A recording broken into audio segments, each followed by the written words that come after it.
Alright, yeah, so I did say that the previous video on this channel, I wanted to treat it more like an Ottawa Senators Vancouver Canucks video.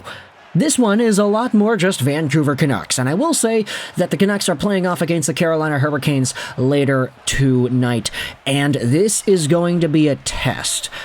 Carolina is one of the best teams the Vancouver Canucks are going to play this season, and based off of the Canucks' schedule, the quality of competition so far, this seriously is, like, one of the best teams. So, yeah. Canucks have themselves their work cut out for them, facing off against a Carolina team that plays the right way. Sure, you can say that some of the other teams that Vancouver have played are maybe a bit better. Florida, you can say, is one of the best teams. They're top 5 in the NHL right now, but then again, the Panthers did not have Tkachuk and Barkov when the Canucks played off against them. Vancouver also played off against Calgary already, but we know how that went in the first game of the year. Carolina, though, pretty good team. So we'll see how exactly the Canucks fare with that. But I also wanted to turn your attention before we dive into the game itself, because we will be watching the game and we will be making a post-game video about it.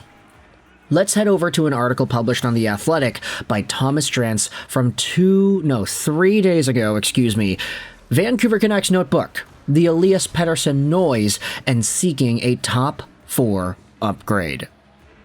The Athletic is paid for material, so we're going to leave a link in the description. You can read this if you have The Athletic yourself.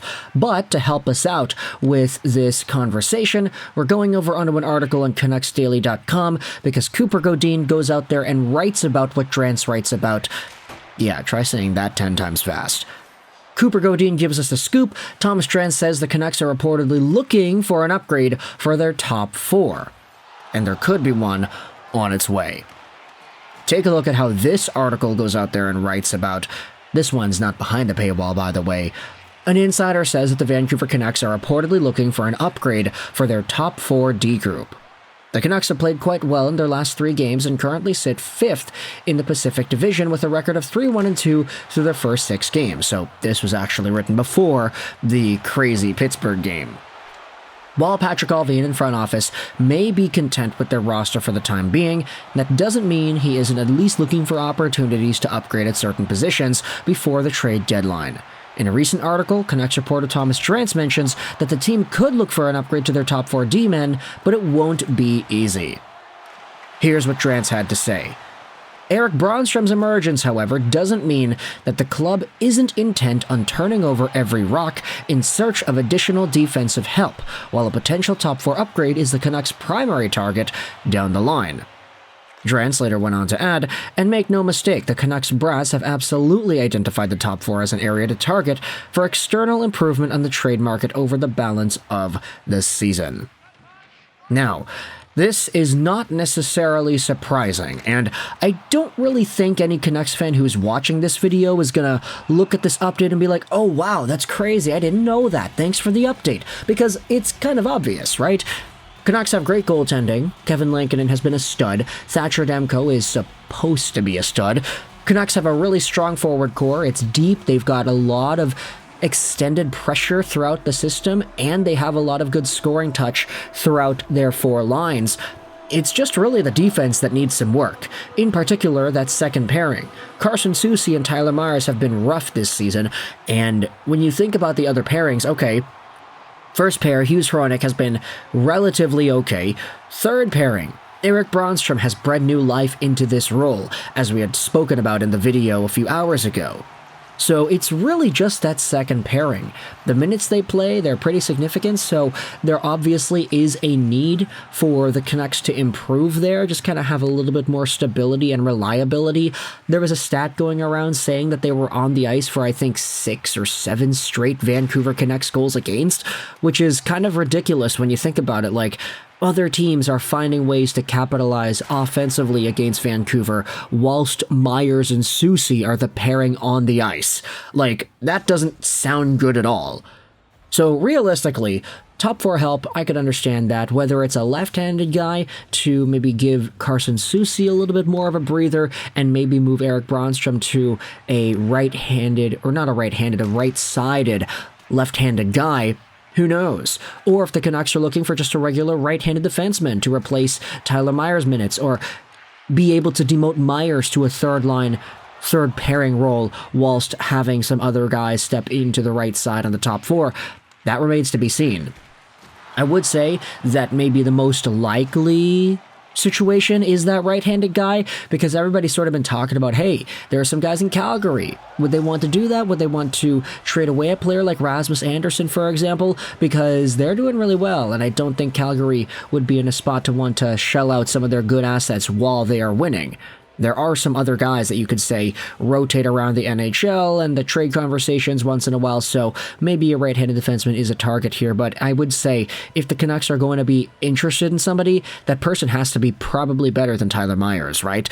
No disrespect to Mr. 1000 himself, it's just, I don't know, he had signed a really cheap deal for a reason. And you could even say that the deal he signed was maybe a bit too expensive for his caliber of play anyway. With this in mind, I wanted to go out there and talk about one more thing before this video ends, because this may be the only time we'll have a chance to talk about something like this. Let's go over onto MoneyPuck.com. Maybe not necessarily MoneyPuck.com right now, but MoneyPuck.com at one point throughout the past 24 hours, because yesterday, Gummy Bear Hawk went out there and posted this, that MoneyPuck had Vancouver at the highest cup odds. Yeah, that's right, you are looking at it right here with 401 upvotes.